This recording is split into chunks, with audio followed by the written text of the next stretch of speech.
আবারও চলে এলাম তোমাদের নতুন আরেকটি ভিডিও নিয়ে। তো তোমরা দেখতে পাচ্ছ উচ্চ মাধ্যমিক রাষ্ট্রবিজ্ঞান এসিকিউ প্রশ্নের উত্তর বা সাজেশন যাই বলো না কেন। তো আজকের এই ভিডিওতে মূলত তোমাদের 40টি এসিকিউ প্রশ্নের উত্তর নিয়ে আলোচনা করা হবে। তো তোমরা প্রত্যেকেই ভিডিওটি শেষ পর্যন্ত দেখো এবং যদি ভালো লেগে থাকে তাহলে প্রত্যেকে একটি করে থাকো, চ্যানেলটি সাবস্ক্রাইব করে রাখো পরবর্তী এই ধরনের ভিডিও পাওয়ার জন্য। এখনও তোমাদের ভূগোলের সাজেশন দেওয়া হয়েছে, কিন্তু এখানে এমসিকিউ এবং এসিকিউ প্রশ্নের উত্তর দেওয়া হয়নি এবং রাষ্ট্রবিজ্ঞানের এমসিকিউ প্রশ্নের উত্তর দেওয়া হয়নি। তো চলো প্রথমে এসিকিউটা শুরু করি, তারপর এমসিকিউ প্রশ্নের উত্তর তোমাদের করে দেওয়া হবে। তো দেখো 1 নম্বর দাগে যে প্রশ্নটি রয়েছে সেটি হলো কোন সম্মেলনকে ঠান্ডা লড়াইয়ের সূত্রপাত হিসেবে চিহ্নিত করা হয়? কোন সম্মেলনকে? তো এর উত্তরটি হয়ে যাবে 1955 সালের জেনেভা সম্মেলনকে। তারপরে 2 নম্বর দাগে যে প্রশ্নটি রয়েছে সেটি হলো কমিনফর্ম গঠনের মূল উদ্দেশ্য কী ছিল? তো এর উত্তর হয়ে যাবে দেশের কমিউনিস্ট পার্টির কার্যকলাপের মধ্যে সমন্বয় সাধন করাই ছিল এই কমিনফর্ম গঠনের মূল উদ্দেশ্য। তারপর দেখো 3 নম্বর দাগে যে প্রশ্নটি রয়েছে সেটি হলো ট্রুম্যান নীতি কী? এর উত্তরটি হয়ে যাবে রাশিয়ার সাম্যবাদী আদর্শের বিস্তার রোধ করার জন্য মার্কিন প্রেসিডেন্ট হ্যারি ট্রুম্যান 1947 সালের 12 মার্চ যে নীতি ঘোষণা করেছিলেন তাই হলো ট্রুম্যান নীতি। তারপর দেখো এখানে 4 নম্বর দাগে যে প্রশ্নটি রয়েছে সেটি হলো ন্যাটো এনএটিও এর পুরো নাম কী? তো এর উত্তরটি হয়ে যাবে নর্থ আটলান্টিক ট্রিয়েটিভ অর্গানাইজেশন। এরপর 5 নম্বর দাগে যে প্রশ্নটি রয়েছে সেটি হলো সিয়াটো SEATO এর পুরো নাম কী?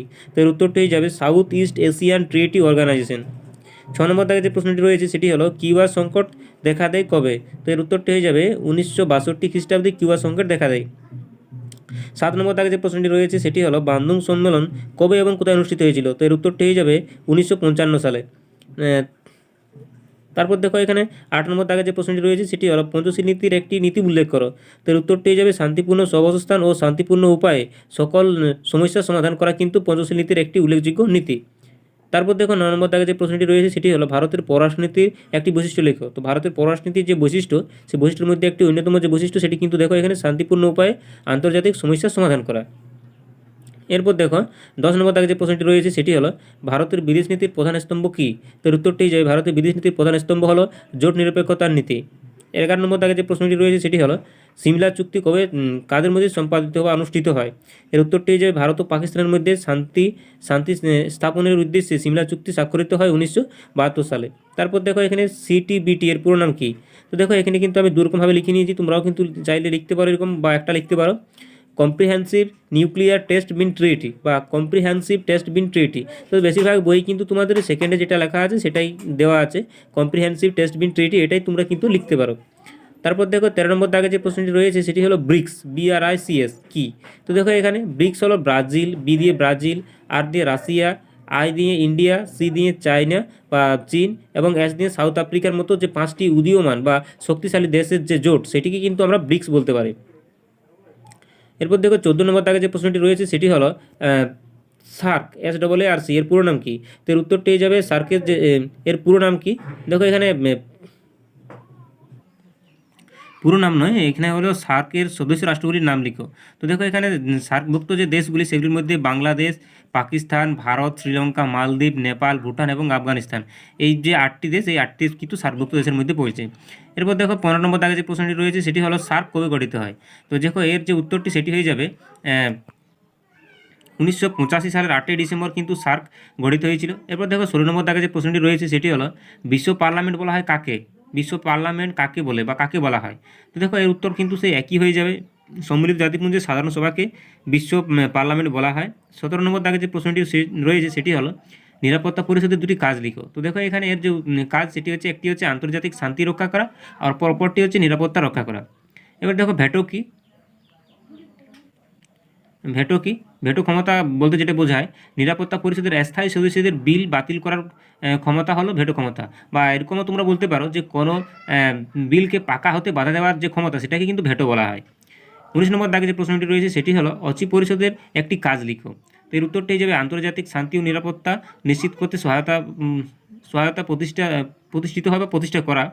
এবার দেখো 20 নম্বর দাগে যে প্রশ্নটি রয়েছে সেটি হলো জাতিপুঞ্জের প্রথম মহাসচিব কে ছিলেন? এর উত্তরটি হয়ে যাবে ট্রিগ ভ্যালি। এবার 21 নম্বর দাগে যে প্রশ্নটি রয়েছে সেটি হলো আমলা কাদের বলে? দেখো এক কথায় বলা যায় সরকারি কর্মচারীদের নিয়ে গড়ে ওঠা একটি সংগঠন বা গোষ্ঠী বিশেষ হলো আমলা। গোষ্ঠী বিশেষ বা গোষ্ঠীকে আমরা আমলা বলে থাকি, মানে সরকারি যে কর্মচারী রয়েছে তারাকে আমরা আমলা বলতে পারি। 22 নম্বর দাগে যে প্রশ্নটি রয়েছে সেটি হলো ব্রিটেনের আইনসভার উচ্চকক্ষের নাম কি? তো এর উত্তরটি হয়ে যাবে লর্ডসভা। 23 নম্বর দাগে যে প্রশ্নটি রয়েছে সেটি হলো বিচার বিভাগীয় স্বাধীনতার একটি প্রয়োজনীয়তা উল্লেখ করো।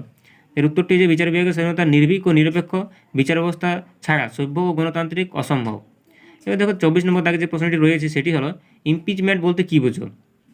তো এর যে উত্তর সেটি হয়ে যাবে ভারতের রাষ্ট্রপতিকে পদচ্যুত করার পদ্ধতিকে ইমপিচমেন্ট বলা হয়। তারপর দেখো এখানে 25 নম্বর দাগে যে প্রশ্নটি রয়েছে সেটি হলো ভারতীয় সংবিধানের 356 নম্বর ধারায় কী বলা হয়েছে। তো দেখো এর যে উত্তরটি হয়ে যাবে ভারতীয় সংবিধানের 356 নম্বর ধারা অনুযায়ী কোনো রাজ্যের সরকার সাংবিধানিক শর্ত অনুসারে রাজ্য শাসনের অসমর্থ হলে কেন্দ্রীয় সরকার সেই রাজ্যের সরকারকে বরখাস্ত করে এবং রাজ্যের প্রশাসনিক ব্যবস্থা নিজের হাতে তুলে নিতে পারেন। এটাই কিন্তু সংবিধানের 356 নম্বর ধারায় বলা হয়েছে। এরপর দেখো 26 নম্বর দাগে যে প্রশ্নটি রয়েছে সেটি হলো ভারতের কেন্দ্রীয় মন্ত্রিসভায় কত ধরনের মন্ত্রী থাকেন। দেখো এর উত্তরটি হয়ে যাবে 3 ধরনের মন্ত্রী থাকে। একটি হচ্ছে ক্যাবিনেট মন্ত্রী, প্রতিমন্ত্রী ও উপমন্ত্রী। এরপর দেখো 27 নম্বর দাগে যে প্রশ্নটি রয়েছে সেটি হলো রাজ্য বিধানসভার নেতা বা নেত্রী কে। তো এর উত্তরটি হয়ে যাবে মুখ্যমন্ত্রী হলেন রাজ্য বিধানসভার নেতা বা নেত্রী। 28 নম্বর দাগে যে প্রশ্নটি রয়েছে সেটি হলো লোকসভার সদস্য হওয়ার জন্য ন্যূনতম বয়স কত হওয়া উচিত। তো দেখো এখানে লোকসভার সদস্য হওয়ার জন্য ন্যূনতম বয়স 25 হওয়া উচিত। 29 নম্বর দাগে যে প্রশ্নটি রয়েছে সেটি হলো ভারতের বিচার ব্যবস্থার দুটি বৈশিষ্ট্য লিখো। তো দেখো এখানে অখণ্ড বিচার ব্যবস্থার সর্বোচ্চ স্তরে রয়েছে সুপ্রিম কোর্ট এবং সর্বনিম্ন স্তরে রয়েছে ন্যায় পঞ্চায়েত। তো দেখো এখানে সর্বোচ্চ এবং সর্বনিম্ন যে স্তর সেটি কিন্তু এখানে দিয়ে দিয়েছি আমি। তারপর দেখো এখানে 30 নম্বর দাগে যে প্রশ্নটি রয়েছে সেটি হলো পরমাদেশ কথার অর্থ কী। তো দেখো এখানে এর উত্তরটি হয়ে যাবে পরমাদেশ কথার অর্থ আমরা আদেশ দিচ্ছি, অর্থাৎ সুপ্রিম কোর্ট বা হাইকোর্ট কোনো অধীনস্থ আদালতকে ব্যক্তি বা প্রতিষ্ঠানকে নিজ দায়িত্ব পালনের জন্য পরমাদেশ জারি করতে পারে। এরপর দেখো এখানে 33 নম্বর দাগে যে প্রশ্নটি রয়েছে সেটি হলো, আমি একটু ছোটো করে নিই।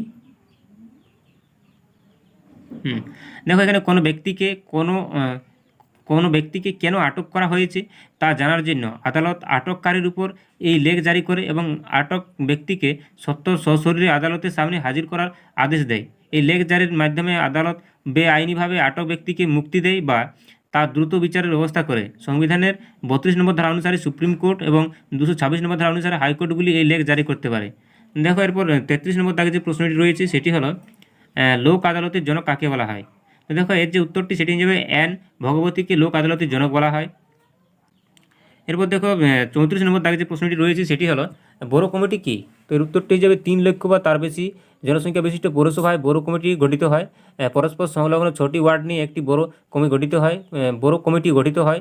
একটি পৌর অঞ্চলে 5টি বড়ো কমিটি থাকে। যেসব ওয়ার্ড নিয়ে বড়ো কমিটি গঠিত হয় সেই সব ওয়ার্ডের সদস্যরা বড়ো কমিটির সদস্য হন। এরপর দেখো 35 নম্বর দাগে যে প্রশ্নটি রয়েছে সেটি হলো পৌরসভার 2টি বাধ্যতামূলক কাজ লিখো। তো এর উত্তরটি হিসেবে পৌরসভার স্বাস্থ্য ব্যবস্থার উন্নয়নে সার্বিক দায়িত্ব পালন করে থাকে। টিকাদান কর্মসূচি সহকারে কর্তৃত্ব প্রদয়ে যে কোনো ধরনের সুযোগ সুবিধা জনগণকে প্রদান করে থাকে। এছাড়াও আরেকটি রয়েছে দেখো ইমারত নির্মাণ কিংবা ভেঙে ফেলা সহ পুকুর খননের বিষয়ে পৌরসভা কিন্তু অনুমোদন দিয়ে থাকে। কোনো অট্টালিকা তৈরি হবে বা কোনো পুকুর খননের বিষয়ে কিন্তু এখানে পৌরসভা বাধ্যতামূলক কাজ করে থাকে। এবারে দেখো এখানে দেওয়া আছে 26 নম্বর দাগে যে প্রশ্নটি সেটি হচ্ছে ক্ষুদে জেলা শাসক কাকে বলা হয়। তো এর উত্তরটি হিসেবে মহকুমার শাসককে বলা হয়। বানানটা একটু ভুল আছে, এখানে টাইপিং মিস্টেক হয়ে গেছে। এরপর দেখো 37 নম্বর দাগে যে প্রশ্নটি রয়েছে সেটি হলো জেলা পরিষদের আয়ের উৎস কী। তো দেখো এর উত্তরটি জেলা পরিষদের আয়ের অন্যতম প্রধান উৎস হলো পূর্ত ও সড়ক উপকরণ এবং কর। এছাড়াও রাজ্য সরকারের নির্ধারিত হারে জেলা পরিষদের আয়ের আদায় করা এবং তার উপভোগ করা যে কর সেগুলির দ্বারা কিন্তু জেলা পরিষদের আয়ের উৎস হিসেবে ধরে নেওয়া হয়। গ্রাম সংসদ কী। দেখো এখানে প্রত্যেক গ্রাম পঞ্চায়েতের নির্বাচন কেন্দ্রের সব ভোটারদেরকে নিয়ে একটি সংস্থা হলো গ্রাম সংসদ। এরপর দেখো 39 নম্বর দাগে যে প্রশ্নটি রয়েছে সেটি হলো গ্রাম পঞ্চায়েতের সবাইকে সভাপতিত্ব করেন। তো এর উত্তরটি হিসেবে গ্রামসভা অধিবেশনে সভাপতিত্ব করেন সংশ্লিষ্ট গ্রাম পঞ্চায়েতের প্রধান বা উপপ্রধান। এরপর দেখো লাস্ট যে প্রশ্নটি রয়েছে সেটি হলো বিডিও এর পুরো নাম কী। তো এর উত্তরটি হিসেবে ব্লক ডেভেলপমেন্ট অফিসার। তো দেখো রাষ্ট্রবিজ্ঞান থেকে তোমাদের এই ছিল 40টি এসিকিউ প্রশ্নের উত্তর। এরপর খুব শীঘ্রই এমসিকিউ প্রশ্নগুলি দেওয়া হবে। যদি কেউ এর সাজেশনটা না দিয়ে দেখে থাকো তাহলে তোমরা দেখে নিতে পারো, প্রত্যেকেই নিচে ডেসক্রিপশন বক্সে লিঙ্ক দেওয়া থাকবে। তো চলো আজকের ভিডিও এই পর্যন্তই।